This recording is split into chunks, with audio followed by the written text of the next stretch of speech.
Welcome to the SaintsCityMe, a podcast delivering audio love letters to and from the city of New Orleans and our New Orleans Saints. This week, we are delighted to welcome a good friend of ours.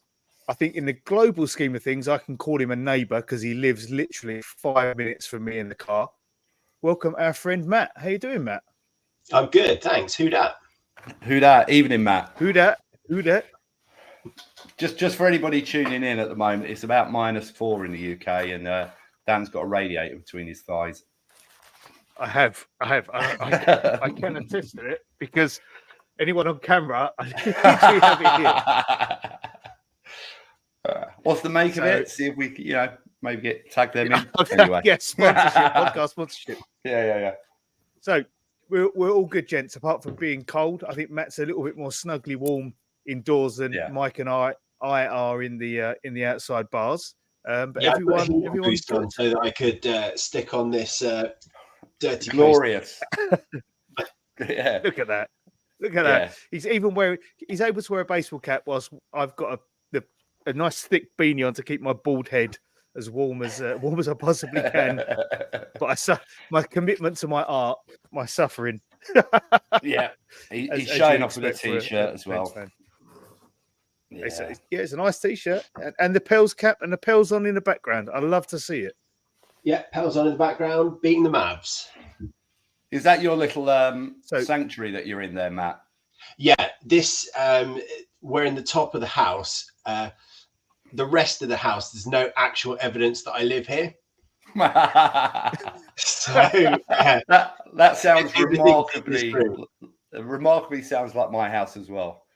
We've currently got our house on the market, and people come in. They're obviously aware that a woman has sort of the makeup of the house is all down to the female, and then thankfully they do trot over to my bar and realise that a man does live here as well. So that's all good. It's the same here, and until you get up 2 flights of stairs, there's no evidence that I live here at all. Power to the women of the world. Oh, you just find little fleur-de-lis spotted around in my house, just randomly in different places, and a PlayStation. That's probably about it. And downstairs. Yeah, fair enough. So, Matt, how are you feeling about the Saints? The season for us is all done, dusted. What were your thoughts on the season? How do you feel? I think one word: frustrated, and that's got to come across for most people. I did go to the Superdome this year. I saw the game against Tampa, which is frankly one of the worst games. It was one of the worst games of the season. And to travel all the way to New Orleans and not even see us put up a touchdown was pretty brutal. Yeah, I think probably that and the Rams were the two most disappointing displays that the team put on, and there were plenty of them. Unfortunately, I'm really sad to hear that you were at one of them, Matt. Well, that Bucks game was one where I was so despondent. I listened to about 12 podcasts the next day because I just couldn't work out what was going wrong. Yeah, the good thing about being in New Orleans is there's plenty of places to then go and drown your sorrows afterwards. Yeah, the beauty of the city, it's brilliant when they win, but actually, you can find some solace even in defeat, can't you? Because, you go to one of your favourite spots and just drink your troubles away for a period of time. That was a really good night, actually, because after the game, a couple of hours later, we went to see Kes the band, which is a Trinidadian soca artist. And I've never seen anyone with so much energy on stage before that you completely forgot all about the Saints. Really good night, all Caribbean music, plenty of rum. I think I think that'll be a reoccurring theme during this pod, rum, with you, my friend. It was disappointing. The playoffs are on, and you look at some of the results that have gone on, and you think, if we had snuck in, maybe there would have been an opportunity. I don't personally think there would have been. I think defensively we possibly would have got shredded. Offensively, we may have put on a performance, but we didn't deserve. I think it depends on where we'd where we'd finished, though, didn't it? I would have felt a lot more Yeah. comfortable playing the Eagles as they've finished the season. Like, if you look at a tale of two teams, the Eagles finished the season abysmally. And we looked like we was getting a bit of a hot hand. Yes, we were playing against poor teams and wherever else, but winning breeds winning. And that can get you on a run. I'm not so sure I would have been as comfortable playing a team as a wild card on that. But in a one-off game, you've always got a puncher's chance. And, and like you say, the Eagles have sort of backslid into the playoffs. The Bucks have backslid into the playoffs. There's some bad teams. I mean, look at the way that Green Bay turned up against Dallas. I mean, where's that team been all season? Yeah. I mean, my friend actually messaged me last night watching the game, and he said, "Are they this good, Green Bay?" And I was like, "The Cowboys have been one of the better teams in the league all season, and Green Bay, this is the best they've played." I said, "It's playoff football. It's just Jordan Love was the cream coming to the top last night, I think." And I didn't watch all the game, but I watched some of it. And that drive, when I think they went 21 up, and he just carved them apart, went out wide to the tight end, and then put another ball there. He just didn't look phased at all in his first ever playoff game. I thought it was fantastic. No, I watched both of the games last night, and he was incredibly composed. I think I put up on one of the groups that that wasn't the QB that we played early in the year, which obviously, and it wouldn't be because he's still in theory a rookie, isn't he, in the league? He hasn't really taken many snaps up until this season. And he was playing himself into the league at the beginning of the year. But, I mean, hit the back half of his season, I think he's got the best QB stats of anyone in the league. He's 25. He's been in the league. He was drafted the same year that we drafted Cesar Ruiz. So what's that, 4 years in the league? Mm-hmm. Michael Penix is 24. Yeah. Some of these quarterbacks that are coming out this year are a year younger than him, and he's got 4 years experience on him. He'd be a great player, and he'd have done it again. Green Bay bastards. I mean, the only thing missing from making it a complete performance was an apology by Dennis Allen for running up the score. I was desperate for them to do a 50 burger on him. I was absolutely desperate for it. But I mean, guys, it was it felt very much like a Saints game, because if you'd looked at the result, having not watched the game, you would have thought, "Oof, what a game! That must have been absolutely electric." And it wasn't. It was over in the first half when they went 27 up. And it was just like, and again, that was a moment to celebrate. Me and Dan were talking prior to coming on, and I hate the Cowboys with a passion. I just absolutely hate them. This America's team thing gets on my tits no end. But anyway. I was texting Mike last night, the old terrorist chant for UK football fans. I was texting him, "Sacked in the morning. McCarthy's getting sacked in." Well, he hasn't been sacked yet, as far as I'm aware, but he can't be far off. No. Jerry will pull the trigger. You mentioned running up the score there, Matt. How do we feel about Victory Formationgate? We haven't had a pod since that took place. We should do it every time to Atlanta. It should become a tradition. I am all about that shithousery. It's what rivalry's there for. I sort of get the fact that they go, "Oh, you lined up and we wasn't expecting it." But apparently we said to them, "We're going to run this. We're lining up like this, but we're going to run it," is what the players said. I love it. Yeah. Run the score up on them. Get Arthur Smith fired. One of my favourite things was, like, as a soccer fan, football fan, is when you played a team that were doing awful and you'd smash them, and you would sing "Getting Sacked in the Morning," and the manager would get sacked the next day, and you loved it because you felt like we were the final nail in that person's coffin. As a Spurs fan, I've been on the other end of that many times when we've been shockingly bad and we've had it sung to us and the manager's gone. Like when we got done, was it 7-1 by Liverpool, and Andre Villas-Boas was like out the door next morning and stuff like that. It's just like, that's what rivalry's about. It's what we enjoy about it. And I don't think American sports necessarily have it as broadly as we do. They don't, because I remember after we did it, and I think I was in a little bit of a drunken haze, but I put something out on Twitter, which is almost to the point that you're making, Dan, that if Arsenal were playing your boys and we were 5-1 up and we got a penalty in the last minute and the guy just tapped it to the keeper's hand, he'd be lynched in this country, because you just want to rub your rival's nose in it as much as you it's can. not even just top flight football. Matt, you support a team that's not in the Premier League, but you have the same thing with your rivals. It's still the same passion between like Charlton and Gillingham and teams like that, isn't it? It's across the Oh, board. that's a low blow.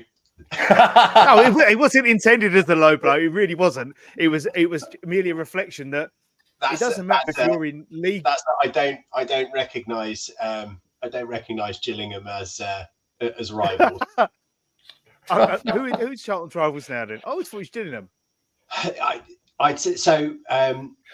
Historically, it's Palace and Millwall. Sorry, Palace. Yeah. Millwall's the closest as the crow flies, and then there's the whole Palace rivalry, and that really mostly came around during the late 80s when Charlton lost the lease to the Valley and ended up having to ground share at Selhurst Park, and I remember. Yeah, the animosity for that continued for years. I don't know if you remember that after Alan Kirbishley, we took on Ian Dowie as the manager for a bit.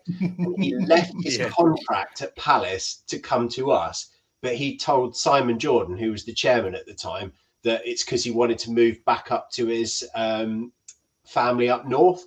So there were all these T-shirts with Ian Dowie on it, and it said Charlton Athletic, 7.8 miles north of Croydon. but the point is, that's the level of petty that you have with your life.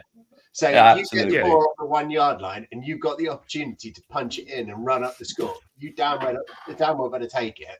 Hey, look, and we know how petty New Orleans is. So, God, yeah. I mean, you're not ingratiating yourself with that city if you then go after your own players after they've been as petty as they were. Yeah, I would. I mean, the question remains is, why is Jameis Winston not on every single press day? Because he is the guy to send out to the press and to the media, and he is hilarious.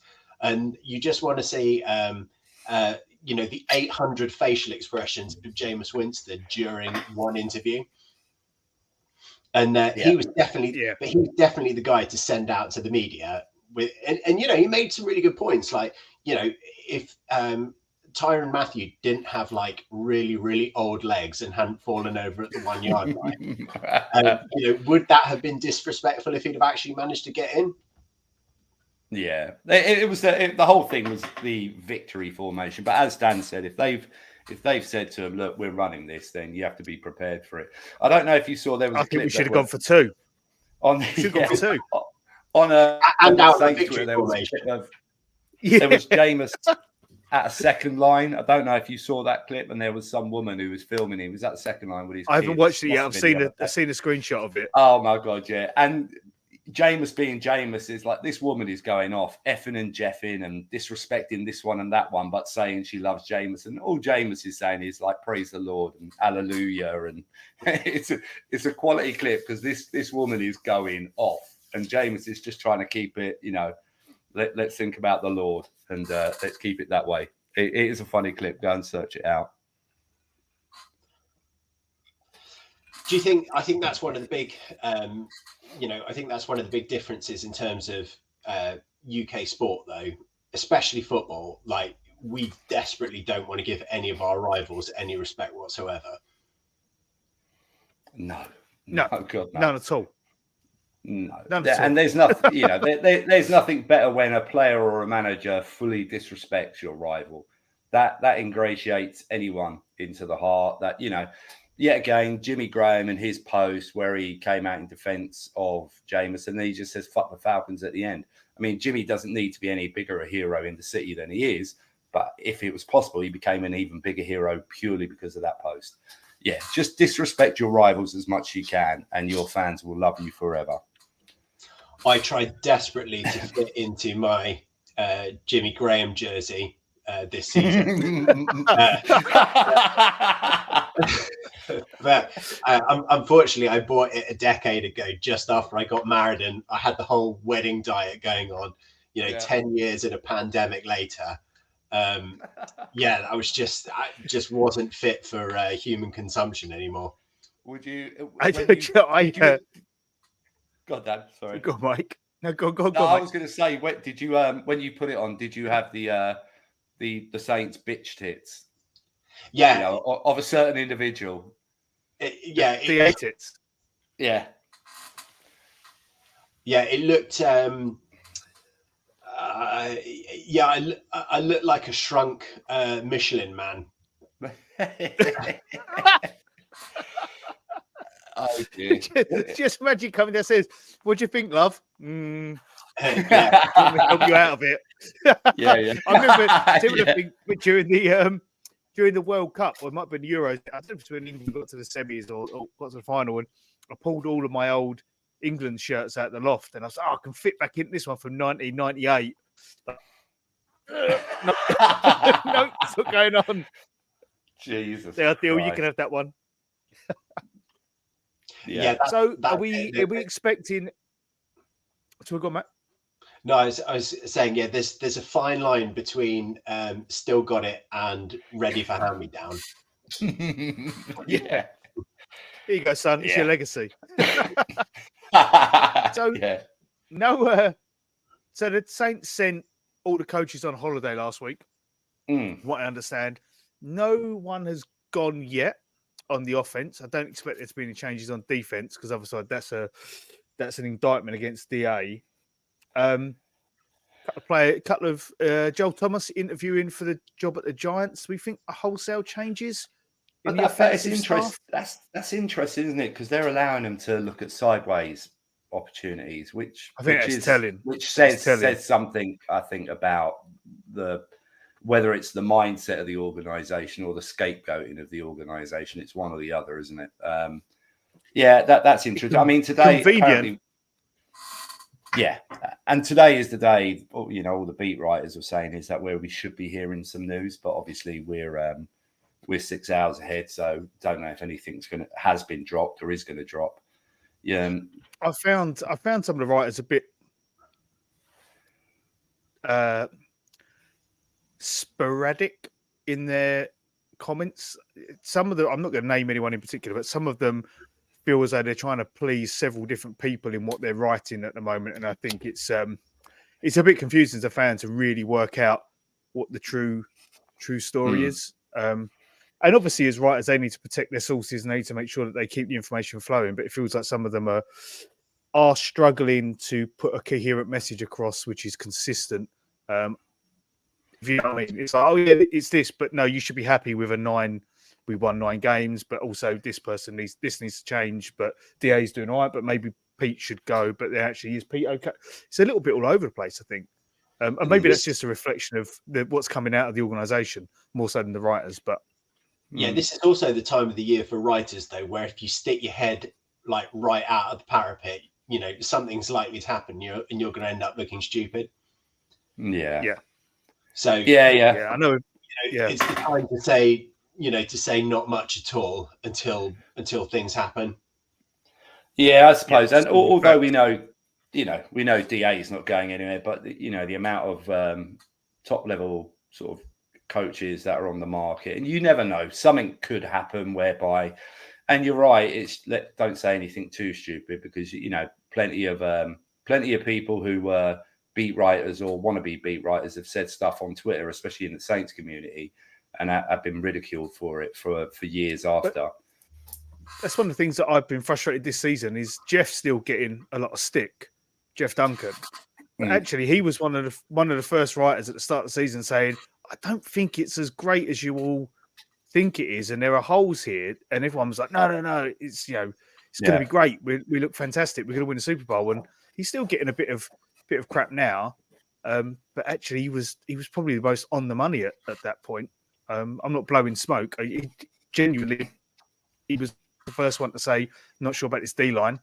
I think they're weak here, the weak there. But, as you say, Mike, years and years, preconceptions from years and years ago that have stuck with when it happens to all of them. Yeah. And we've had Jeff on the pod and he's fully aware of how he's viewed by certain sections of the Saints fan base. And, once... again, it's not only Saints fan base, a lot of fan base like that. You say something that people find unforgivable and they will never forgive you. So, it is what it is. But the bottom line is you just want to hear something because, at the back end of the season, the offense looked like it was starting to cook in some regard. It looked like, obviously, Derek Carr has got an absolute shedding from everybody on Saints Twitter. To be fair to him, he looked really decent in the last, maybe 4 or 5 games. And, even his most severe critics at times have said, if that had been the Carr that we had got throughout the season, that would have been fine because that would have been the Carr that we were expecting. Anywhere between 10 and 15, that would have been okay. So that does make you worried because you're saying about the mixed messages, Dan. It is this thing because everybody just expected, Pete Carmichael to be gone. That was it. That was a given. But the messages are now, well, they look at what they looked like when Carr was fit and where the O-line was a little bit better. And now suddenly you don't know, do you? You don't know what's going on. Yeah. Did it take them half a season to get up to speed? That's the question. Yeah. And yet again, other pods have talked about, Carr in his first year in an offense is not great. That's been proven historically throughout his career, But obviously there were the injuries, which, to be fair, Carr didn't talk about himself initially. They were spoken about by others on his behalf. So he obviously wasn't 100% fit.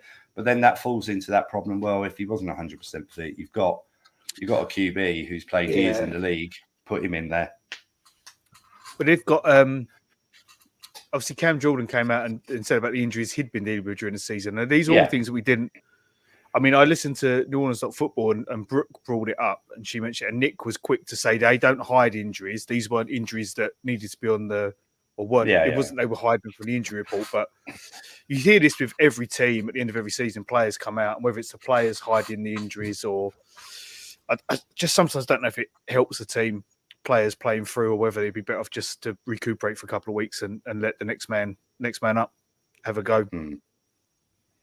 I think what gets me about the season, I go back to frustrated at the beginning because, we have won 9 games. Yeah, we've beaten some really bad teams and we've been just out of it in some games. You think about all the games that we lost by by 1 or 2 scores where, we were sort of in it, but we weren't really in it up until the end. And you think maybe another 3 or 4 wins and then you're banging it in the playoffs. And there's something that's even worse about that than just getting beat week in, week out and getting beaten solidly and soundly. Being so close is probably what makes it even worse. I remember, when I used to watch the Saints, you're back in my university days on a 21-inch CRT TV on Channel 5 late at night. You could always rely on Aaron Brooks to fumble the ball at the 3-yard line and they pick it up and get a 97-yard fumble return, something like that. That was what you expected with the Saints. Honestly, the Drew Brees era, as great as it was, has ruined the fan base.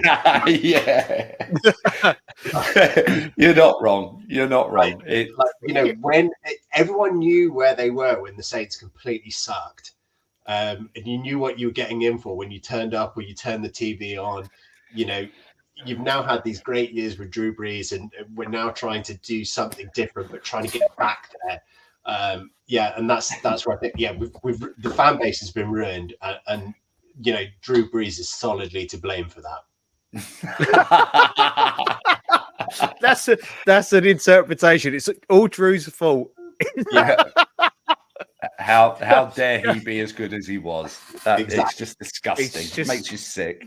But you can to that point as well. You can normally tell when someone became a fan. Certainly in the UK, because from an NFL point of view, the sport's picked up over the last 10 years and stuff. But I remember when we signed Jimmy Graham, someone was like, "Well, it's a bit of a funny move. Not sure if I like it." And everyone who was a fan when Jimmy was at the Saints was like, "I don't give a shit. I fucking love it. Jimmy Graham's back, baby, dunking on the post." And it's just, you can almost see people's reaction. And like you say, Matt, like you can tell the people who were fans before this, and I wasn't a fan before 2006, so I wasn't in the depths of the darkest times. But you can tell by people's reaction generally when their fandom occurred. And some people that's just by the nature of they're young and they didn't have an opportunity sporting team any earlier. But were you a fan? Were you a fan when we hit the River City Relay in Jacksonville? The game, last game of the season in Jacksonville, needed a touchdown to tie the game, to take it to overtime, and it's just one of the craziest. Is that when they missed the kick? Yeah, it's the one. Yeah, they missed the kick. Yeah. About 5 or 6 laterals, and then they missed the kick afterwards. Now, when I was at that point, there was no like streaming services or anything like that. So I was following the game on NFL.com, and they still do it to this day, where they give you a little summary of each play. So I'm sitting there F5ing away for 3.5 hours on this game, and I thought at that point, because the refs took so long to look at the play, it was about 6 or 7 minutes between the touchdown being scored and the touchdown being confirmed. So there's me banging away on the keyboard going, what's broken? Like, what's happened? And that was the worst thing about being a fan in the UK, because there was no other source of information. You know, this is like pre-Twitter, this is, or X, or pre-Facebook, just on NFL.com going, what's happened? And then suddenly, you know, amazing, touchdown confirmed, we're back in it. And then you're like, right, ready for the start of the F5 again. You are fucking kidding me. I thought for a moment you were going to be telling me that you were following it on CFAX. I was going to say, it reminded me of CFAX. Yeah, absolutely. You used to sit on a Saturday afternoon just watching it go round and round, waiting for the scores to change. For like 2 hours. What a saddo. I'm old enough to remember when there wasn't CFAX. So anyway, swiftly moving on. Matt, you sort of touched on it there, some Saints memories. So I think we ought to ask, was it the Saints or the City? So how did you become a fan of the Saints? It was the Saints. It was my dad. My dad is responsible for a lot of the sporting habits in my life. We touched upon Charlton Athletic, which is and it's funny because the Saints, very much like Charlton in the late 80s, a team that perennially had done nothing, did nothing for years and years and years. Funny enough, my wife said to me that one of the considerations, you know, when I asked her to marry me, she thought, well, if he can put up with Charlton and the Saints for all those years, like, he's probably in it for the long haul. Dogged resilience. Your wife recognised dogged resilience. Character testimony. Yeah. So NFL first started coming on, I think it was 1987 on Channel 4. And I was only a young kid there, but I used to watch it with my dad. My dad had done some work in the southern states and had a friend who was from Mississippi, and they came over to. He and his wife came over to visit my mum and dad, and when they came over, they brought over a jersey. Obviously, being South Mississippi, they were Saints fans, and they brought me my first jersey, and that was sort of it in the late 80s. So that was me forever. There's a great story of that trip, because my dad's plan was to take this guy to the football, go to the dog racing, all the stuff that you would do. And it was one of the times where we had a big freeze. And now these days, when you've got Premier League football, they've all got undersoil heating on the pitches. Yeah. But back then it was, you know, it freezes and that's it, game off. So instead of going to the football, they went to the West End to see Cats, along with along with my mum and his wife. And as the story goes, about 10 minutes into it, this big Mississippian turned around to my dad. My dad's name's Roy. Apparently turned around to my dad and went, "Raw, this is the silliest goddamn shit I've ever seen in my entire life." My dad said he said it so loudly that like people were looking up from the stage. God.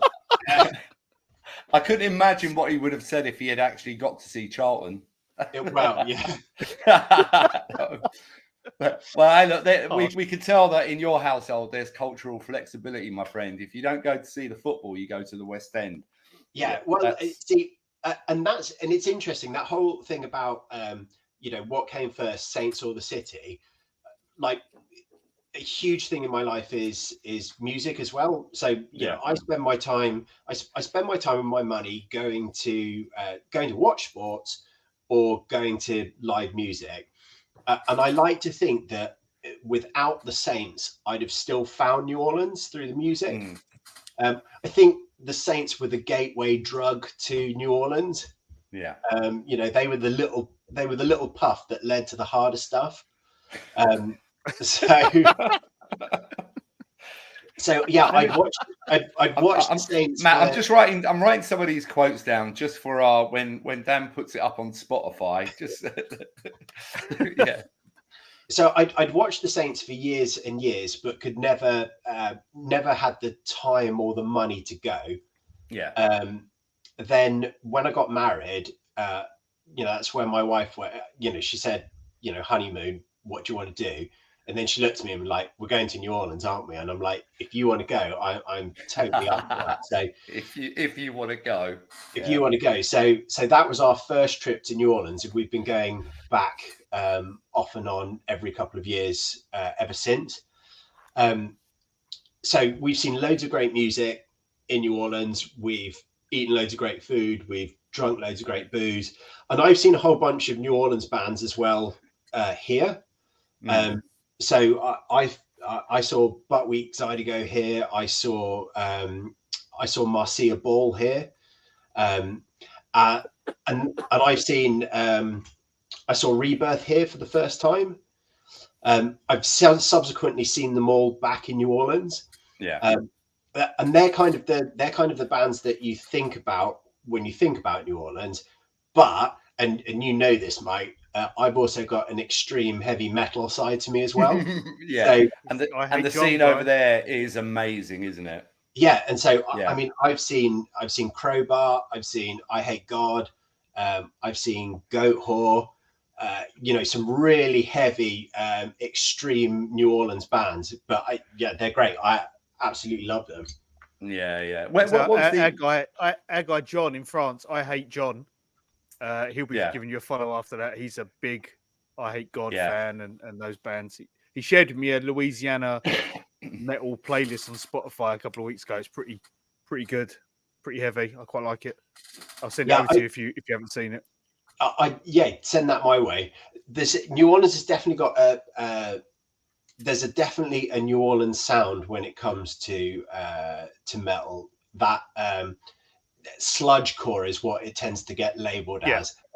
And you think to yourself, if Metallica had started out in New Orleans, it would have been way too hot to play that fast. And that's where I think New Orleans gets its sound from. You imagine being in a garage in the middle of the summer and someone starts playing, Master of Puppets, and you're like, Dave, come on now. It's way too hot.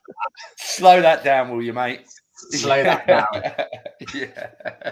What you were? So obviously you went there for the first time when you were newlywed on your honeymoon. What year was that, Matt? That was 2013. Oh, okay. So how long were you over there for? So we were over there for about 10 days. Yeah. We got a cruise out of New Orleans because my wife wanted to do a cruise. Which was quite fun. So obviously leaving the port of New Orleans, and it takes about a day and a half to crawl down the Mississippi to actually get out to the Gulf of Mexico. there's just, you're looking across the bayou and there's just sort of like nothing, and then you see just the odd shack and little apartment somewhere in the middle of nowhere. And it was around about the time that the first season of True Detective had been on. Okay. Yeah. And so you're heading down the Mississippi, going, you could bury so many bodies here. I think that's what I think my wife said that to me. She was like, we could bury so many bodies here. Like, this is a major disadvantage living in London. Like, where are we going to hide them all? You're on your honeymoon and you're thinking, I can bury a number of bodies here. I couldn't in London, but I could here. But I said it to you when I flew in last time, and it's like I came on a different flight path, and we went past the airport over that wetland and came back. And I said to Mike, "This it looks like a swamp, and you could just see these like what we would call like a wooden outhouse, and they're just dotted around." I was like, "Surely people can't live there, whether it's old places before the water has risen." But I know what you're talking about, and that's something, that's closer to the city. So, yeah, True Detective season 1, I love that series. That's one of my favorite TV shows. It's a standalone season. New one came out last night. New season, came out last night, which looks pretty decent. Anyway, moving on. Well, no, I was going to say, like, we know people who live out that way as well. Like Rock and Luke and those guys, they all live out in Lafayette, that kind of way. And on the way, I'd love to take a drive out there and see what that's Lake Charles and all that way, what it's like. ERAF. So you were there for 10 days, and so where were you cruising to? Like, were you vacationing in the city for 10 days and then you were heading off? Yeah, we did. Jamaica, Grand Cayman, and Cozumel, which is and from Cozumel we got a smaller boat over to Mexico and went to see the Mayan ruins at Tulum. Can I have the number of your travel agent, please? Jesus Christ! Yeah, it was a good trip. The cruise out of New Orleans, everyone on the boat was either from Mississippi or Arkansas.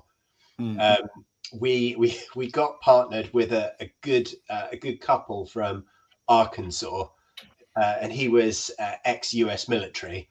I remember being in looking at the Mayan ruins. It was about 40 degrees Celsius, and he just turned around to me and said, "I'm sweating like Bin Laden on Judgment Day."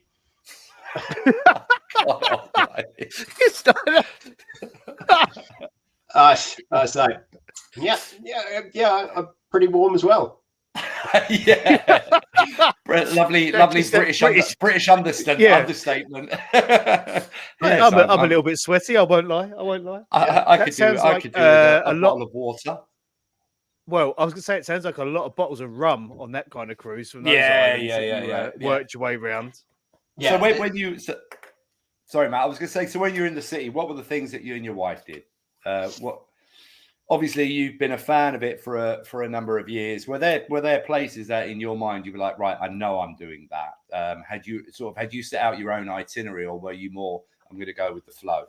Yeah. So I mean, we've been a number of times now, and I guess it's a bit of both. Like, I definitely wanted to do all of I don't mind putting on the tourist hat and doing all the, you have to go and get a beignet from Cafe du Monde. You have to go and get a hurricane from Pau Bryant. It's like, that's all the standard stuff you have to do. You've got to go get a Sazerac from the Roosevelt. You have to go and you have to go on the Natchez and do all of that kind of stuff.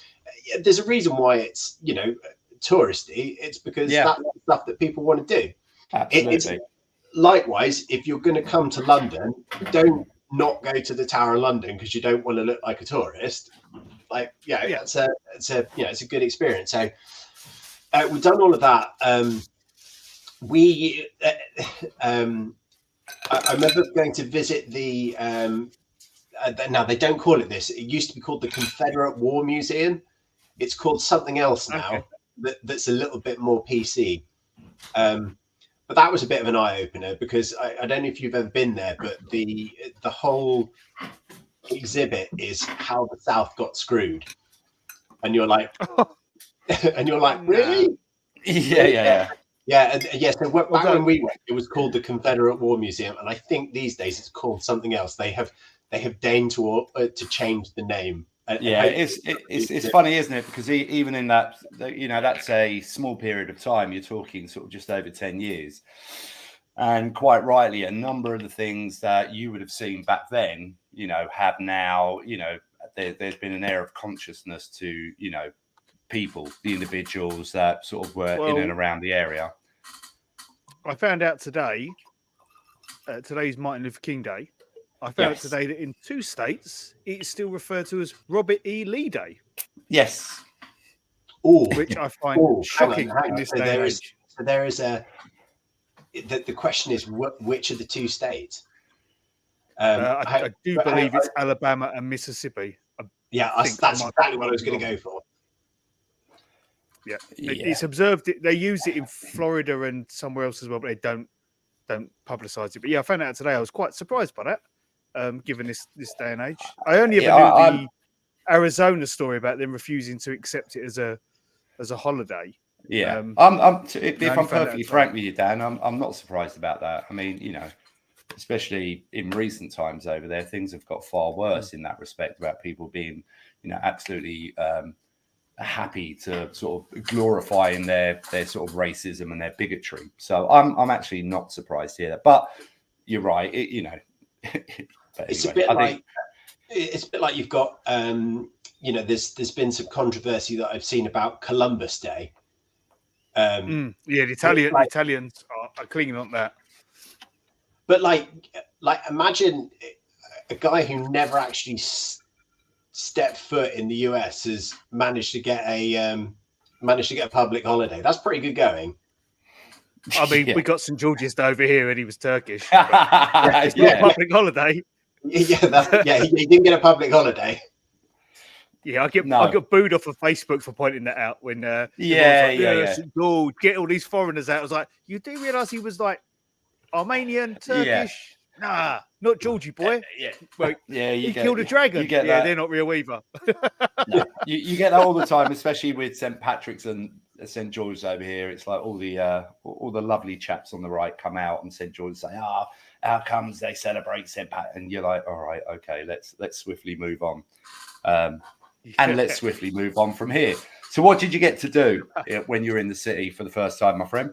The first time, we went and it was exploring. The streetcar was great. We went all the way out as far as Audubon Zoo, and we went all the way up to City Park.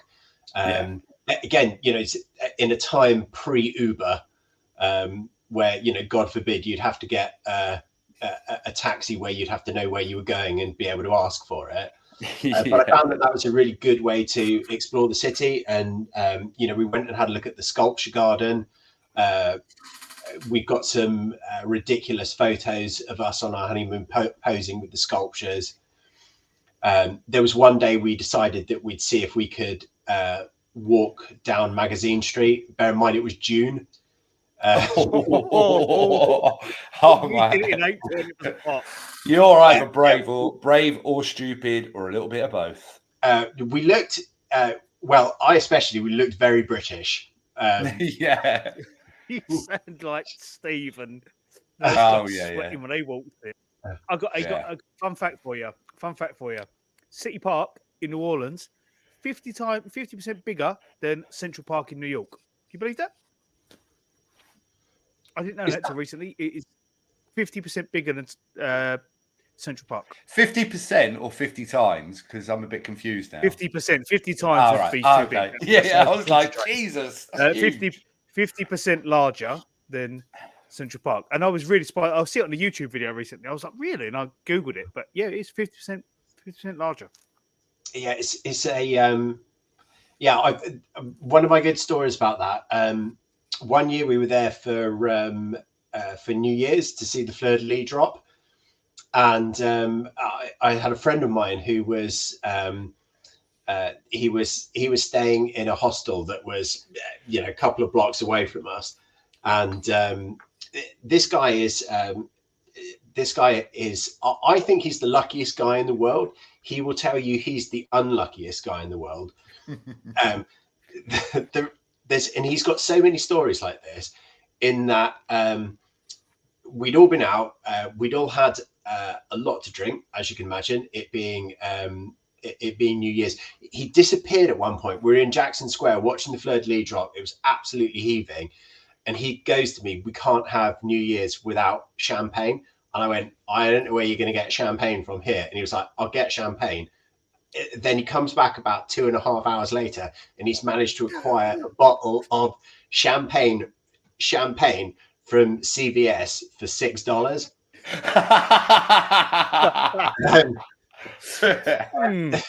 $6 champagne tastes exactly how you imagine it does. Pickled vinegar. But Fizzy vinegar. That night he was going back to his hostel, and he went down to the streetcar. He was going to get it up Canal Street, and the next morning he comes sort of like bounding into the place where we're having breakfast. And I was like, wow, you're in a chipper mood considering all we drank last night. He was like, yeah, when I was waiting for the streetcar, I met a really nice girl, and she said to me, you know, do you want to go for beignets in City Park? And I was like, yeah, cool, let's do that. So we went and did that, and then, you know, I went back to her place afterwards. One thing led to another. Great, what a night. And I was like, man, you are really lucky. I was like City Park being an enormous, very dark, very remote part of the city. Like, what part of you thought, I'm probably going to get robbed and killed while you were on the streetcar? I was like, I didn't think about that at all. Like, that was, I just had a really good night. Yeah. Matt, can I ask one question? Is this chap British? He is British. Yeah. Well, there's your answer. Yeah. Yeah. We'll go anywhere. Yeah, exactly. You offer us a sweet treat, and we're like, okay then. Unfortunately, if enough people have listened to our podcast, they know there have been a few occasions like that where things have not gone so well for certain individuals. I had my mate Gads. I told you so about mate. He was chasing tail when we was in New Orleans, trying to go to. He was chatting up these birds in his bar, and they were going to see Meek Mill play a gig across the road, and he was trying to chat him up. Got so drunk, woke up in the morning. We got him back to the room. Woke up in the morning. He goes to get dressed. He goes, "Why are all my clothes wet?" So what are you talking about? He goes, "All my clothes in my suitcase are wet." He said, "I think the sink is leaking in the toilet, which was next to his bed." No, he'd woken up in the middle of the night, stood up and pissed in his suitcase and gone back to bed. So, you know, chasing tail in that city doesn't end well for anyone, whether they get finesse or piss the bed. It's either one of two things. Either the city of New Orleans should ban British people, or they should make a huge advertising tourism, just direct it straight at Brits, because the amount of money that Brits spend over there and the amount of fun and stupid tales that they come back with. I don't think. I think one of the interesting things about New Orleans is, you know, how little people know about it in the UK. You know, you go around and you talk to other people and you suggest New Orleans. They're like, well, I never really thought about it. Like, I'd go to Vegas, or I'd go to, you know, Miami, or I mean, Miami is dull as dishwater. It really is. And then Vegas is, Vegas is like some of the world's greatest architects got together and vomited their best work back up in plastic. I'm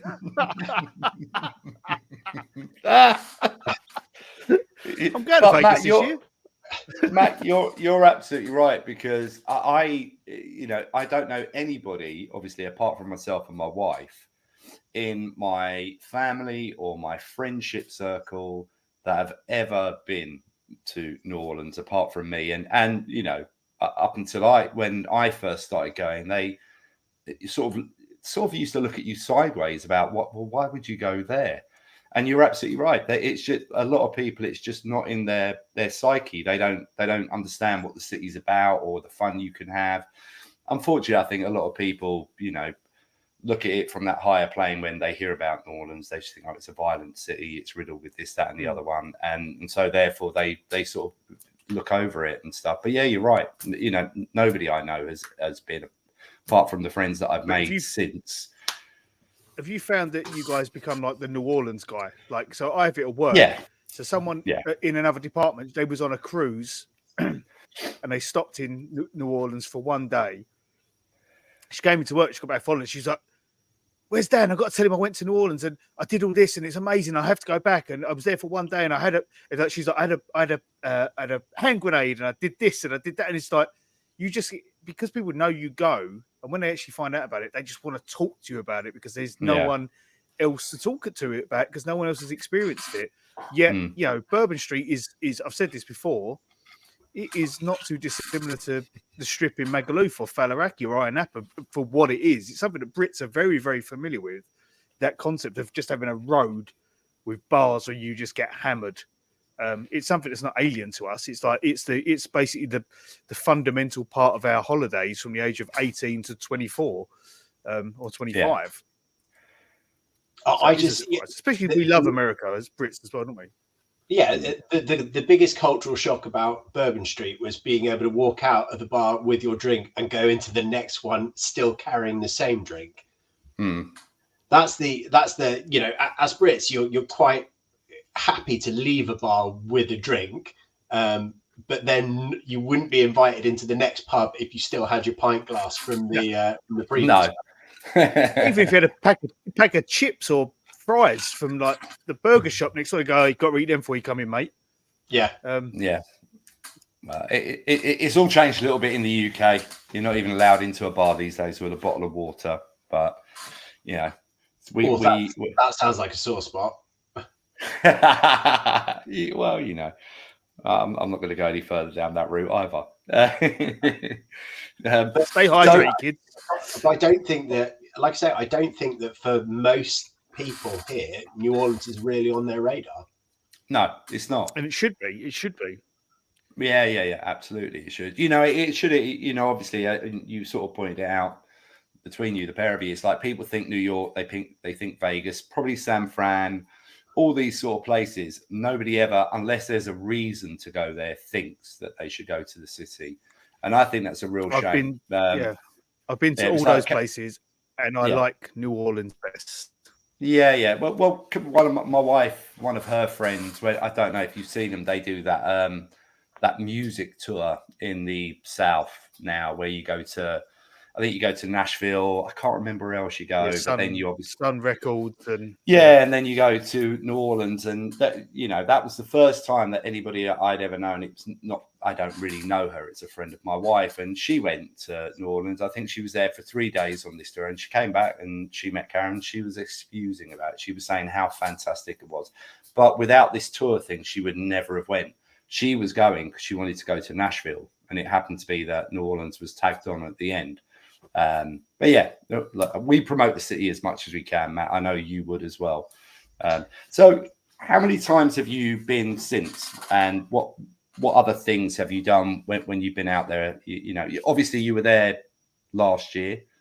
Didn't you meet our friend Mark when you were over there as well? Yeah. Saw Mark over there for the tailgate. That was a lot of good fun. Actually went to the Saints game with same guy who'd got lucky that night in City Park. City Park, yeah, he was. This trip was a really good one. This year we'd celebrated my wife and our 10th anniversary, which is why we wanted to go back there. This year was also my 40th birthday. So I think in the end there was about 14 of us went. So it was a really good crew, and we had people coming over. My wife's from Trinidad. So we had people coming in from the West Indies. We had people coming in from other parts of the US. And your man, your lucky man, he's captain of a cruise ship. So he was on his way to Tahiti from Belgium. So decided to stop off in New Orleans for a couple of days. So it was, you know, really nice to see him. Yeah, he lives a terrible life, that boy. Yeah. Love to see it. Love to see it. So yeah, he came to New Orleans. We punished his liver for a couple of days before sending him off to Tahiti for a couple of days to recover before his The hardship. before The hardship. So yeah, that was a really, again, it was going to see more live music. I actually ended up and weird how it's sort of 10th anniversary of our wedding, because I ended up seeing Electric Six at the House of Blues, and they came to London in December because it's sort of 20 years since their first album, Fire, which is the one that everyone remembers. I think they've released Danger. That's the one. I think they've released about 14 albums since then that no one's listened to. Yeah. But they were really tight. They sounded like a band that had been together for sort of 20, 25 years. Time. Yeah. It was amazing to see them. It was just one of those nights where I thought to myself, what am I going to do tonight? I looked at sort of loads of things and they were playing. I was like, that's got to be worth a look. It was another good night. Have either of you ever been to the, I forget what it's called. There is a tiny little metal bar in the French Quarter. You're not allowed to take any photos in there. And when you go, they've got sort of all Dungeon. That's Dungeon. It. Yeah. Been there a couple of times and stuff in there. The first night that I ever went there, because actually the first time that we were invited there was when I went over for the first time with my wife, and we were having a drink in a bar, and this young lady and her gent came in, tatted and studded everywhere, but we were chatting to them for ages. They were absolutely lovely, really, really good. I'd say good kids because I'm an old cunt. But during the period we're in the bar, the girl just pulled her top down and showed me her fruit knees. Then she put it back up. She did it in front of my wife because she wasn't like trying to do anything. She was just an exhibitionist, and that's what she did. And then we were drinking for a while, and then they said about coming to the dungeon. And I think that was the first time we'd been in the city. So I had a quick Google about what the dungeon was, and sort of said to my wife, "Oh, this is what that place is." And my wife was like, "No, I don't think we want to go there tonight." I mean, it was about 2:00 in the morning or something as well. So, but I have been there since. I went there for the first time with Alex, our friend Alex. And, why am I not surprised? Yeah. And it's. I mean, Matt, you can tell us your experience in there because I don't think I want to say my experience. Well, we went. It was a Monday night, I think, in the end. So so we'd seen the Saints and we'd been out on the Sunday, and this was a Monday night, and we were looking for something to do. My friend was this was a different friend. He was on his way to Power Trip. If you saw that, it was over in California where they have Coachella, and it was all headlining bands. It was Iron Maiden, Judas Priest, Guns N' Roses, and someone else, AC/DC, where they all played this festival. So my friend was going on to that, and he's not really into the whole New Orleans music scene particularly, but he does enjoy the city. So we decided that we'd go and check out the dungeon, because again, it's not a place I would go with my wife, but it is a place that to go. And the thing that we found, it's got a really cheap jukebox. So we were flicking through the jukebox going, they had a bit of this, a bit of that. And then I said to my friend, they've got an album here that's entirely Iron Maiden. They've got 15 Iron Maiden tracks. Why don't we just put on all 15 Iron Maiden? So really inexpensive jukebox. We stuck 15 Iron Maiden tracks on. We had a whale of a time. We're sitting at the bar, knocking back some bourbon, singing as loudly as we possibly could to Iron Maiden. There was a Canadian couple just down the bar, and they were like, "Hey, buddy, did you put anything other than Iron Maiden on?" And we were like, "Why would you?"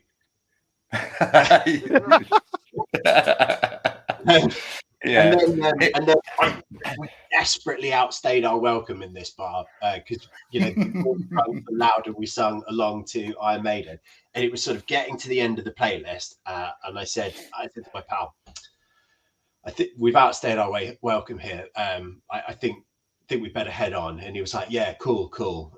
Let's do it. It was like just before we go, he went back to the jukebox, put another $5 in, and put all 15 Iron Maiden tracks back. Before we left. I like his style. But just on that note, Matt, I would recommend the Dungeon Bar to anyone. Make sure I think quite a few nights it's not as busy, and if you go there, it's from an aesthetic point of view, it's still a lovely bar to be in. But if you go there when it's full on, when it's busy, crowded, it's a phenomenal experience. It really, really is. So it is a recommendation. Quite a small little bar. Yeah. And it is that thing, isn't it? You sort of go down, but then you go up. It's really small, but it's up and down, and it's all over the place. But it's a really, really worthwhile experience. Just maybe not with your wife, especially when somebody's throwing her fruity bits in your face. So, and the jukebox has got plenty of Iron Maiden. Yeah, if you're a fan of that stuff, then it's obviously a place to go. I tried putting Slipknot on in Tropical Isle, and they wouldn't let it play. So obviously, had someone controlling it because they pulled the tracks. Well, I put Taylor Swift, Slipknot, and then something else really heavy. And then I topped it in with like NSYNC just because I was drunk and I was on a wind up. But yeah, they played Taylor Swift and they pulled the rest. I was like, you bastards. Yeah, we did wonder if the barmaid was relatively new and didn't know how to skip the tracks. It's either that or she was an Iron Maiden fan. One of the two, isn't it? It was all the more reason to play all 15 tracks over again.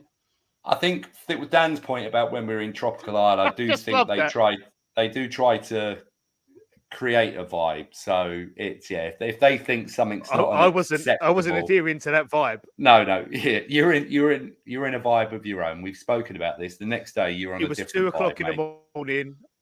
I was on a different plane. Do they still have to? Because I noticed that some of the bars have changed up a bit down Bourbon Street. There used to be, and I don't know whether it's still there. There was a version of Tropic Isle that did all like bluegrass and swamp music.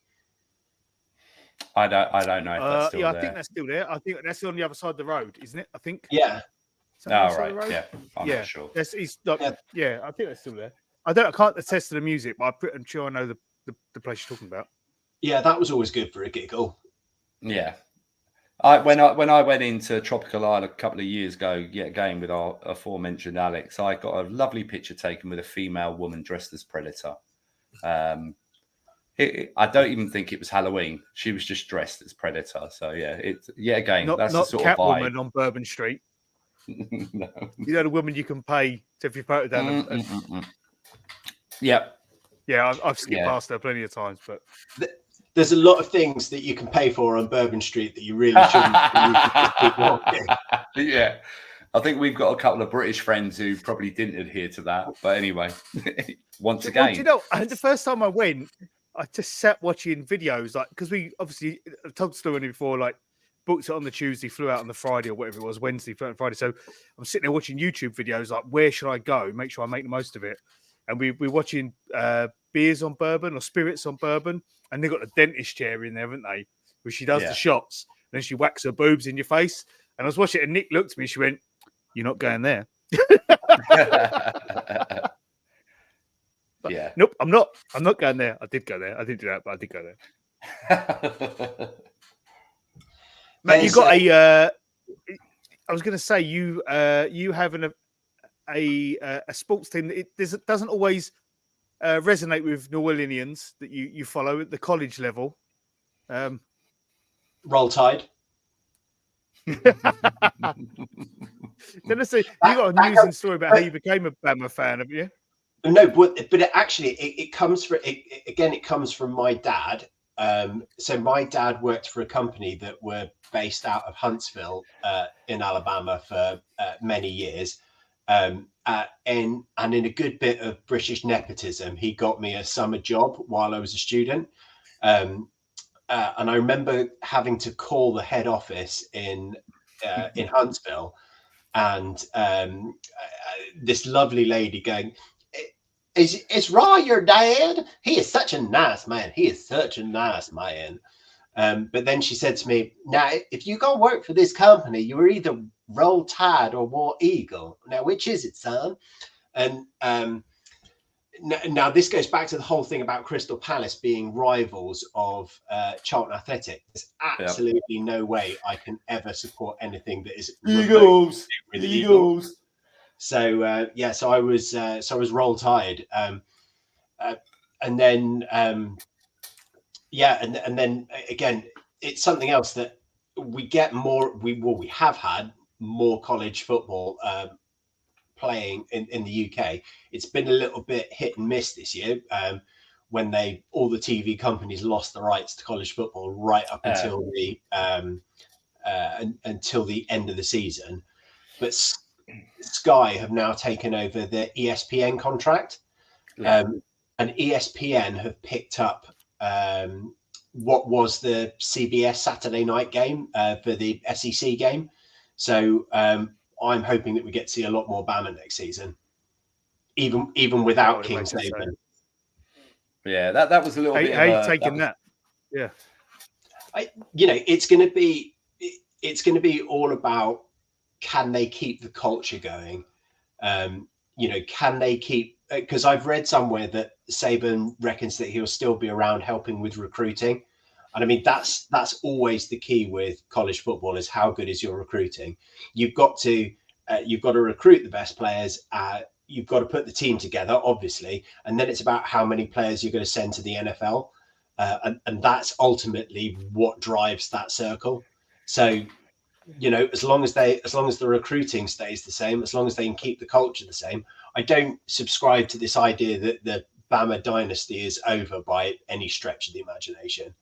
Yeah, so, the only problem there, and yet again, as Saints fans, we've seen it these last couple of seasons, where when you try and retain a culture that isn't yours, it doesn't work. Yeah. Because obviously that was one of the things where they employed DA, and it was like all about keeping the culture. The culture has eroded, and it's the same. I dare say it's sort of the same within the college sort of football bounds. Like, individuals are different. You can't try and retain somebody else's culture unless you are really part of it. And DA was actually part of that culture, and he wasn't able to sort of pull it through. You've got a new guy coming in who's not really been part of that culture. Is it really going to work? He's got his own ideas, everything he wants to do. I'm not sure that's the right way to go. But as you were saying, the biggest thing about college football is recruiting.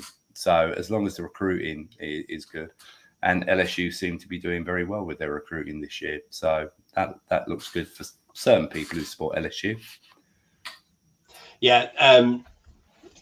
We'll see you in Death Valley. Wait, I'm a regional fan. I support all of the teams within the region. Yeah. You mentioned to me ice hockey before. So who do you follow ice hockey wise? New York Rangers. So how is that local region? No, I mean college terms, okay. Regionally. Ice hockey is I'm a Rangers fan. I've gone. Yeah, I went to see him a couple of weeks ago. It's good.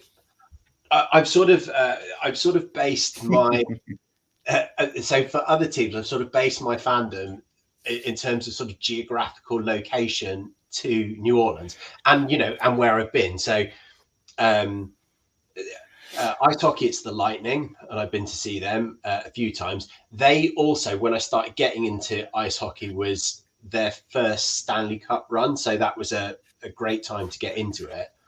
And then always been Astros for baseball, which can be it's a somewhat controversial choice depending on who you're talking to, but Yeah, so it's sort of close enough to New Orleans for other sports teams, and obviously nothing in Atlanta. No, never in Atlanta. Baseball, I sort of flirt between the Blue Jays and I used to be like follow the Mets, but it's just because I've been to see both teams. I don't follow them closely enough. I've got jerseys. That'll do. Nice for the summer. Yeah, it's a thing though, isn't it? Picking up, because again, I love sports and I watch loads of sports. What I don't do is watch loads of the same sport. So, when people go to me, oh, did you see Arsenal against Man United on Sunday? I'm like, no, because Charlton weren't in it. So I watch loads of different sports and I have my teams for each of these sports, but I don't tend to watch loads and loads of other teams around it. So, I mean, for the NFL, I'll watch a bit of the playoffs. I will watch the Super Bowl. I'll probably watch the FA Cup final, but I'm not tuning into, I'm not tuning in to watch the Premier League every week. No, but then that's the thing. If you've got an interest in so many sports, I don't think you've actually got the time to be interested in other teams in that sport. Baseball, I'm not particularly a fan of. I remember being in New Orleans a couple of years ago, and we were in Manning's. We went there, me and Alex, and we came out, and they've got a huge sort of outdoor area, and the World Series was on, and it was quite interesting because I was more interested in the way because I think there was a conference on at the time, and a lot of the people that were obviously in the conference were from the area. I can't even remember who played because that's how much interest I don't have. But actually, I was quite intrigued by the way that people were reacting. I've got no interest in baseball. Ice hockey is a little bit the same. I think ice hockey is a little bit more on the fact that I'm not even giving it an opportunity. Baseball, I have, and I'm not interested in it. But yeah, ice hockey, I've not really given any time to. I know, obviously, when I first met Dan, he was a bit of a fan. He used to go and watch his local team as well. So yeah, I'm also a fan. Yeah, they're also my local team. Yeah, they are, of course. So to give a plug, shout out to the Romford Raiders, the greatest beer ice hockey team this side of Peterborough. But that's a good night, though, Mike. Yeah, into Romford, few beers while you're watching it, and then wait. Can I just pull you up on that, because you've just said something that I really don't get. You said that's a good night out into Romford. Oh yeah, make that make sense to me. There's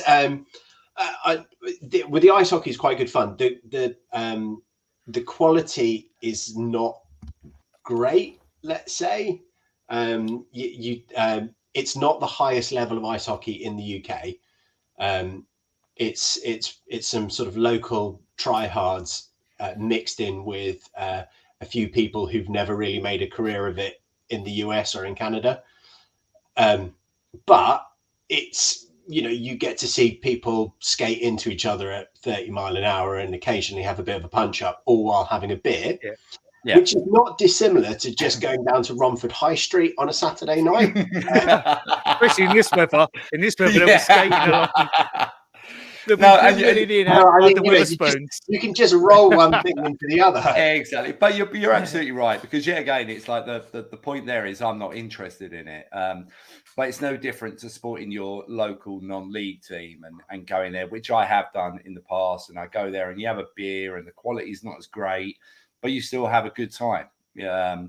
So that's all on me because I'm not into the sport, So that I'm not being horribly disparaging about ice hockey and baseball, but I'm just not into it.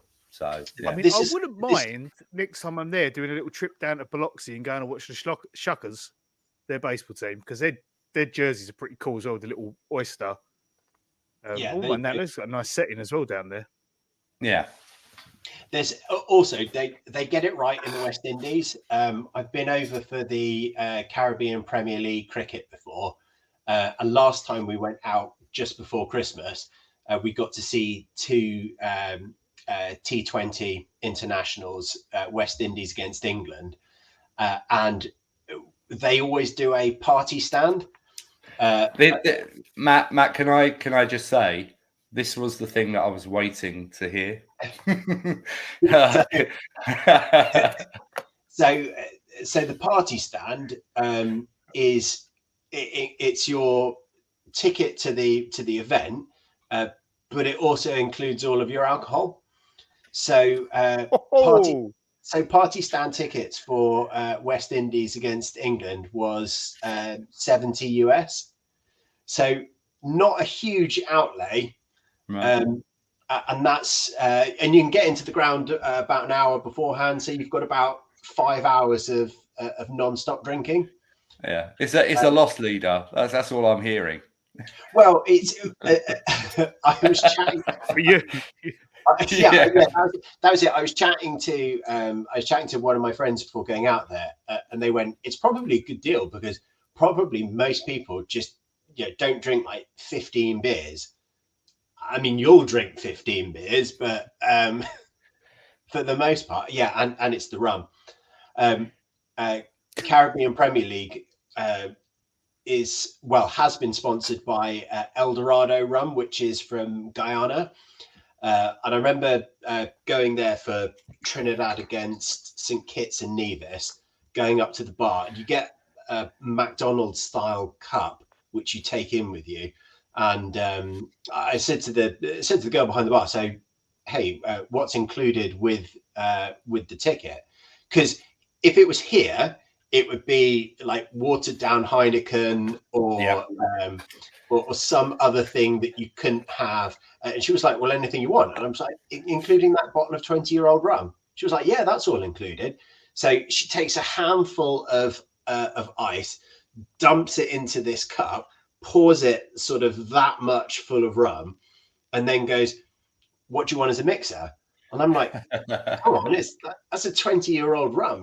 Why am I going to put a mixer in it? And she was like, oh, yeah, okay, cool. So fills it up to the top. So I've started the evening out with a pint of rum and ice.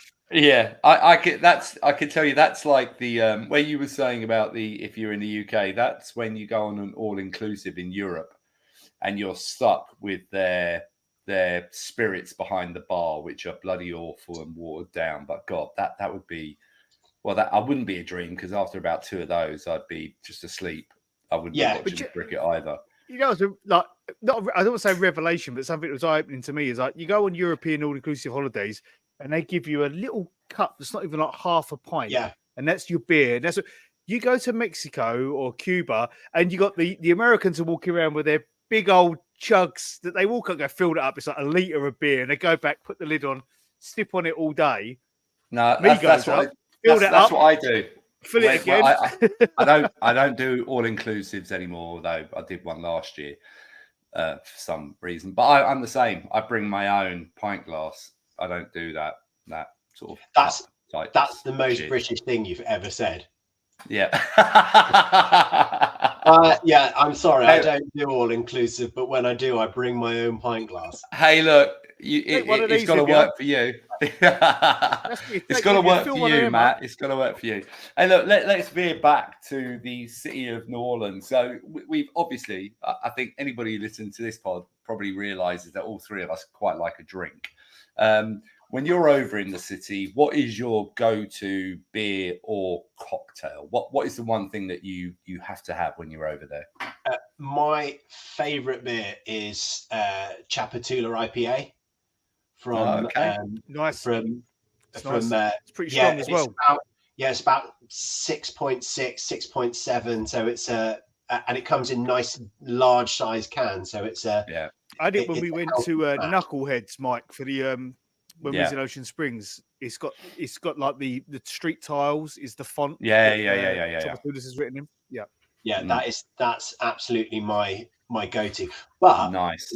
The beer scene over in New Orleans is really good. And it's growing. It's growing as well, isn't it? Yeah, it's huge over there now. We went over to a brewery, which is I'm trying to remember the name of it, but it's right next to Bacchanal Beer and Wines. What's the name of it? Someone will know. but spent a day in there drowning on all of the beers. Had a walk down the road, down past the port, stopped into many places along there, including the Nola distillery, which was quite good fun. And you can get a flight of whiskey in there, which was which is a nice way to kill off an afternoon. Yeah, I was going to say to top the afternoon off in more ways than one. Yeah. We just need to tick off which of these places let kids in for when I go at Christmas. Yeah. Oh, it's funny, actually. That's a good point, because you was obviously, Matt, you were saying about being over there for New Year's. You're going to be over there for New Year's this year, aren't you, Dan? Hopefully, if I can get everything booked, yeah. I've got I'm eyeballing a room at the Eliza Jane that I want. So yeah, and I'm working. They want all the money up front for the booking. It's like I was going to say I'm working on my wife, but that would be the wrong.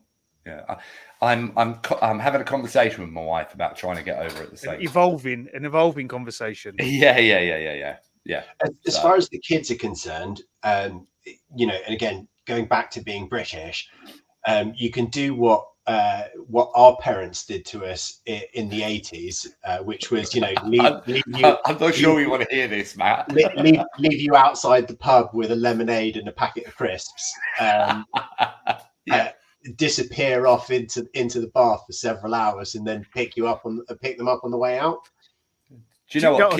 Kids aren't made the same, are they, Matt? That's what I'm saying. They're just not made the same. Kids now, if you go on an all-inclusive holiday and they get tired, they go, I want to go to bed, I want to go back to the room, When I was their age on a holiday, my mum and dad would just line up like 4 chairs and go, sleep on there, we'll wake you up when we're leaving. That was it. It's like, all right. Yeah. We used to do that when we used to go away. My kids, like, there's 6 years difference between them. So I remember one year we went away and we had a buggy for our youngest. I think he was only 2 at the time or whatever. And my eldest was obviously 8. And we were in a bar at one point and my eldest was like, I'm really tired. And we got the buggy out and just put him in it.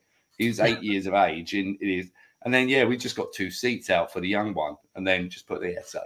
Kids, man, they don't know they're born these days. They really don't. Such an old man. Both of us do. I am an old man. Look, can you not see it? Well, I'm yeah, old. but Young at heart, but old in frame. Indeed. Yeah. So anyway, on that basis, book your trip to New Orleans, and whatever happens to the kids happens to the kids. Yeah, but book your trip to New Orleans, and also book a couple of buggies for both of them. for us, for Nick and Karen, so just push us down the street. So Evie and Dill can just like push you back. Yeah. They want to go more than anyone else. They're like desperate to go. How old are your kids now? They will be for that. They will be 16 and 12. 16's got to be a brutal age to go to New Orleans. Because you're sort of getting close to the drinking age. In fact, you can drink at 16 in the UK. You can go to a pub with a meal. With a meal, and you can order a drink. So you're getting to that sort of age. To go to New Orleans, see all of that going on, and not really being able to get involved, that's got to be pretty brutal. It builds character. Yeah. Oh, that's the most British term I've ever heard you say on this pod, Dan. He'll build character. She know what she's in for when she gets older. Yeah, and when we go back to the room, I'll let her have a little drink in the room. She'll be fine. She only has like an odd Koppenberg every now and then. She only allowed one. All right. Anyway, we are in the vicinity it's outside the house where she's on the Mad Dog 2020. She don't go out. She's all right like that. She's not bad like that. She don't go out. She got invited to a party the other day. She got invited to a party the other day and she was like, I would go, Dad, but it's on an estate. I was like, you're such a snob. I grew up on an estate. I don't want to go. I told him I'm revising. I really blame the fucking parents. I really do. I'll have a word with you soon, and I'll see you next. So did I. All right, let's veer back to New Orleans and let's talk about culinary delights. Matt, what's your what's one of your go-to sort of, is it like, not in a hurry, but Dan, when he's over there, red beans and rice for Dan, but also quite often Dan will, if we've been out and it's like, oh God, we need something to eat, Dan won't just go and grab a burger for somewhere. Dan will insist on having Southern food. So sometimes there have been times when me and Dan have been walking the streets of New Orleans just trying to find somewhere that accommodates Dan's taste. Mardi Gras Day we did. Yeah. I said I've got to sit down somewhere and have something. I'm agreeing with Dan though on that. Like, you know, the city's too good in terms of, in terms of good food and sort of local food to, to pitch up in. I mean, even if you end up in Popeyes, like at least that's sort of some way going towards it being a New Orleans institution rather than going to McDonald's or Burger King or wherever. No, absolutely. Absolutely. Yeah. Have either of you guys been to Jewel of the South? No. But that's quite good. It was actually funny saying that, Matt. I don't think I have, but do you remember a little while ago, Dan, when I think it was when we were first doing this pod, and we were talking, I think we'd done a couple, and then I said to you, right, I'm just going to put a list of all the restaurants that I've been to in the city. And it is remarkable in a 4 or 5 year period. I think I had something like 48 restaurants on a list that I'd been to. I don't think I've been to the one that you've been to, but it is incredible because when you go over there, you don't necessarily want to go back to the same place. You always want to try something different, don't you? Yeah. And it's amazing how, so Jewel of the South, I give that a shout out. I had a Wagyu tongue, which was amazing. Really soft, really nice. That was one of the, pushed the boat out a bit on that meal because it's not cheap. But that was a good night. And then the other thing that I like about New Orleans is in terms of the thing you've got to try and avoid is eating too much at any one meal. And especially if you want to try lots of different things, because you get into a place and invariably you are given a plate of food that is, the size of your arm. And it tastes really good. And then you end up eating all of it. And then, when you're expecting to have a meal later, you're like, no, I just can't. Yeah. There was there's quite a good little, and it's only open at lunchtime, it's barbecue place that's on the way to the Superdome, and it's next door to a brewery. That was what's it called? It's sort of like Devil Over Moon or something barbecue, and it's actually in the same building as a brewery, and they go and get the beers from the brewery next door and bring them into you. It's only open at lunchtime. That's in the business district. I would not get any business done if I worked in an office. I don't know how Corey does it, working there. He manages to work so diligently. I'd be out for food all the time. Yeah. All the time. But I'm with you. There's so many places. I don't have a spot that I keep going back to. I'm always up for trying something else. I've only been back to 2 restaurants, I think.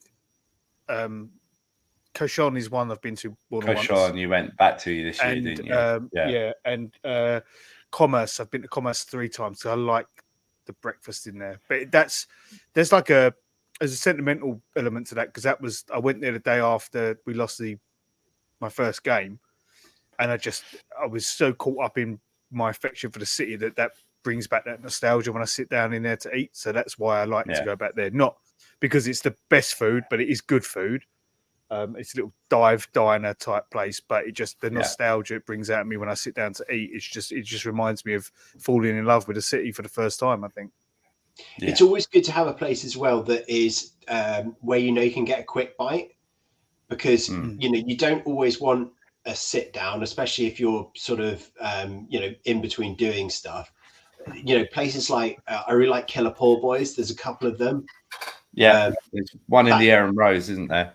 Yeah, and that's always really good for a quick bite, because you know you're going to get something decent to eat, and it's going to be, you know, in and out job.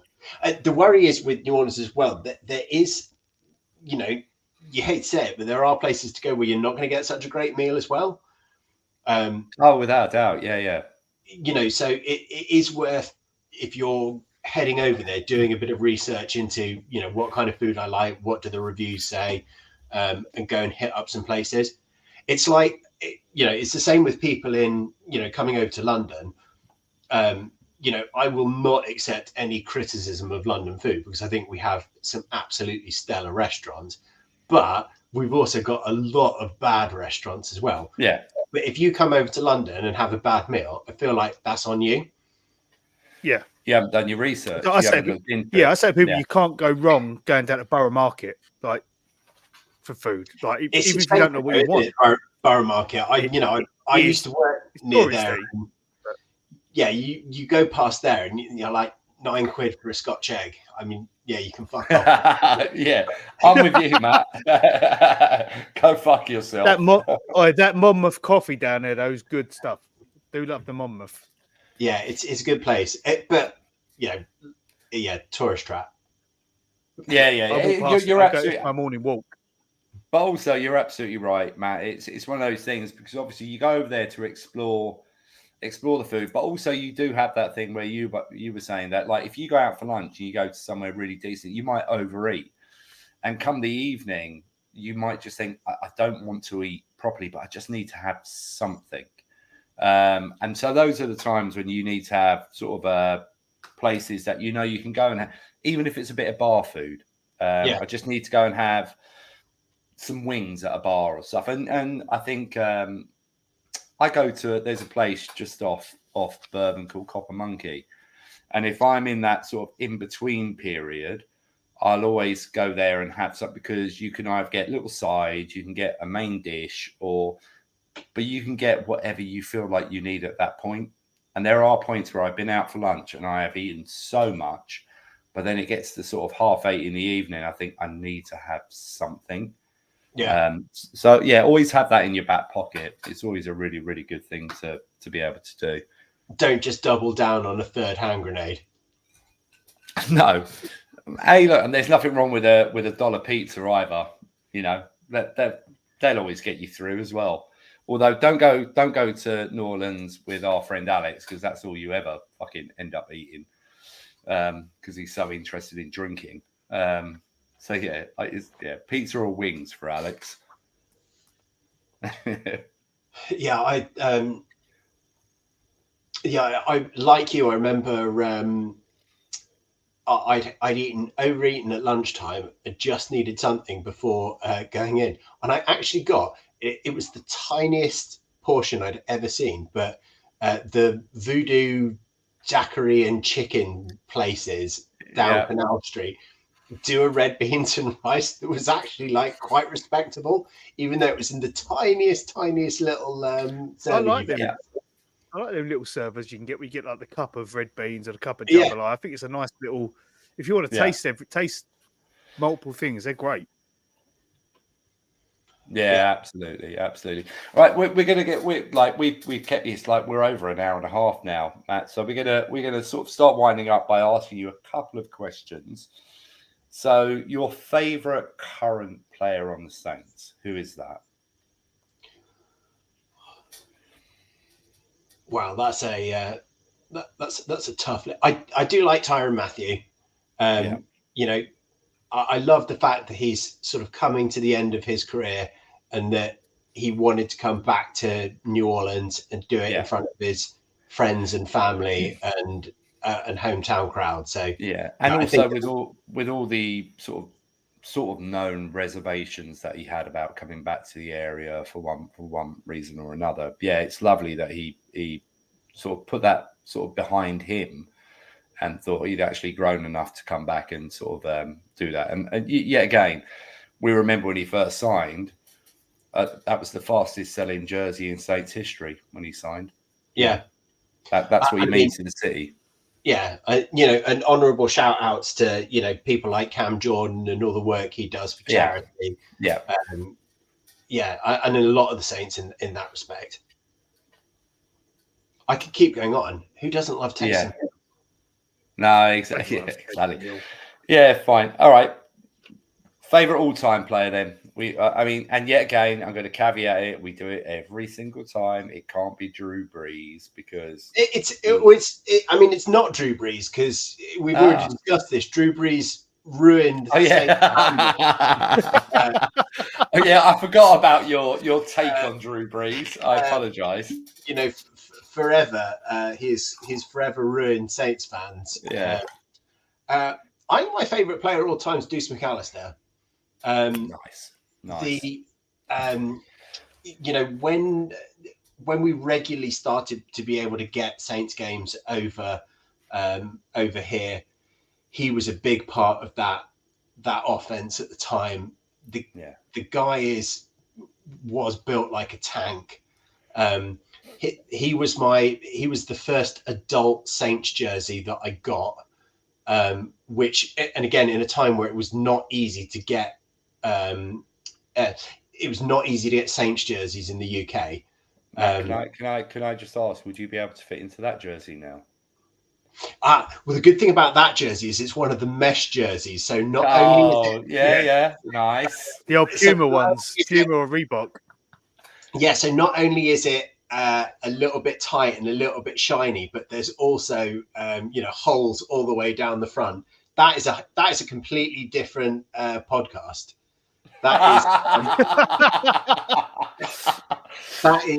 Go well in the dungeon. Yeah, next time when I come back to promote my OnlyFans, that's what I'll be rocking. Matt with his Juice McAllister top on his leather chaps in the dungeon. Yeah, that's something worth thinking about, or actually not worth thinking about.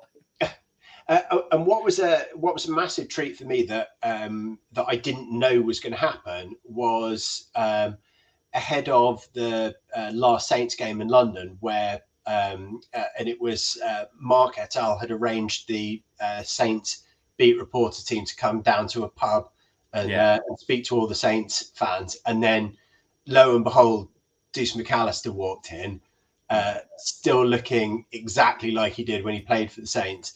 And he just had so much time for everyone and shook everyone's hands and was just a really, as well as being a great player, was just a really awesome dude.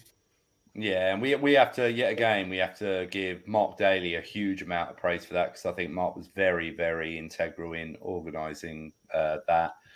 But he also told me off for being late. But the guys who came over from New Orleans, all the beat reporters and Juice, obviously, and that was a fantastic night.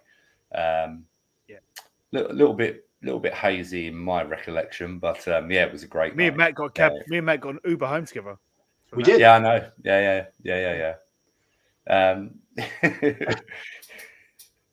I was going to say something so inappropriate, but anyway, don't. Moving on. Swiftly. Dan, have you got a final question for Matt? Oh, you throw me there. I didn't. All right, I've got one for you, Matt. If he hasn't, go on then. No, go obviously, our main rivals, and we spoke about it earlier in the pod about the amount of disrespect you should give to a rival. Is the Falcons. Apart from them, which team in the NFL do you, and I always use the word hate, which I don't know if is the right word, but who do you dislike the most apart from the Falcons? Vikings, 100%. Okay.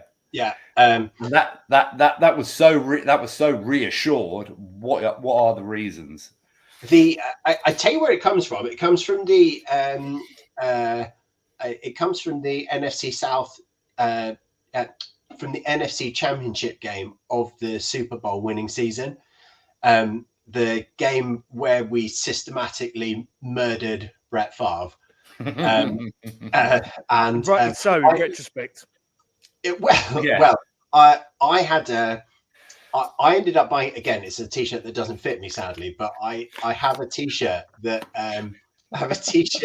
says on it. There's a consistent theme running through this pod, Matt. Yeah, I blame the pandemic. That's my excuse. I'm sticking with it. Yeah, I did have a T-shirt slightly afterwards, which said on it, "New Orleans Saints, this year no bounties. This year we're going to beat your ass for free." But Ooh, that particular what a T-shirt. That particular night, we went to the what was the sports bar in Leicester Square. Me and a friend of mine who's also another big Saints fan. Yeah. Again, because there was it didn't have the Sky subscription at that time, so we went out to the sports bar to watch it. We ended up sitting with a guy who was a Saints season ticket holder, so that game meant so much to all of us. And I just remember there was 3 of us in the bar supporting the Saints. Everyone else in the bar was supporting the Vikings, especially one guy who was in a Vikings jersey. And I've never known such a big D-bag in my entire life, just in a bar being a dick. And then obviously when Garrett Hartley put that field goal over, was the world's most unmagnanimous Vikings fan as well. Really? And decided to try and have a punch up with the guy who was from New Orleans. He was literally in the bar watching his watching his team. It was a night that meant, and of course he was a season ticket holder, was gutted that he wasn't there, but was over in London watching him. So we were all having a great night together. And then this guy who was a Vikings fan came over and started trying to have a fight with him because they lost. I mean, that's just what a dick. And I'm sorry, Vikings fans, but that's coloured the entire fan base for me. Oh no, and that is a horrendously valid reason for that. As you're saying, yet again, be magnanimous in defeat. You can be upset and whatever, and we get this all the time. God, we were all at the Saints game, not like 2 years ago now, isn't it? Devastating defeat, but God, you don't go out and try and sample with someone. Do you know what I mean? It's like you don't do it. Valid reason, absolutely valid reason for that. On the way to that game in Tottenham, I was on the tube with Mark Daly, and I remember this guy getting on in all Falcons gear, and me and Mark going, "Are you lost?"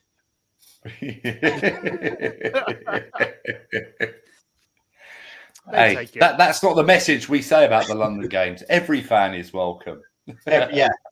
Apart from they're a Falcons fan, absolutely right. Dan, have you got anything else to add, my friend? No, just a pleasure to have you on, Matt. Long overdue. Great to have a chat, and look forward to getting together this year. We can have a little drink, or maybe hit Decatur when they're doing something, and maybe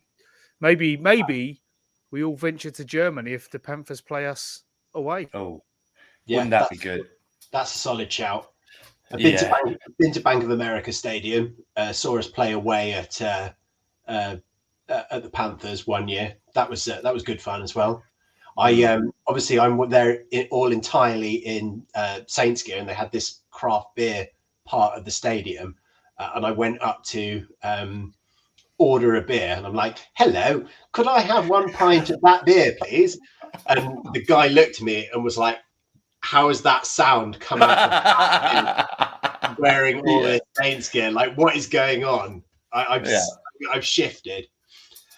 Guys, thank you very much. I've been loving the podcast. I've been loving what you guys have been doing. Really, thanks for having me on, and keep doing what you're doing. This has been great. Who dat? Thanks, Matt. And the Appreciate one thing, it, and obviously,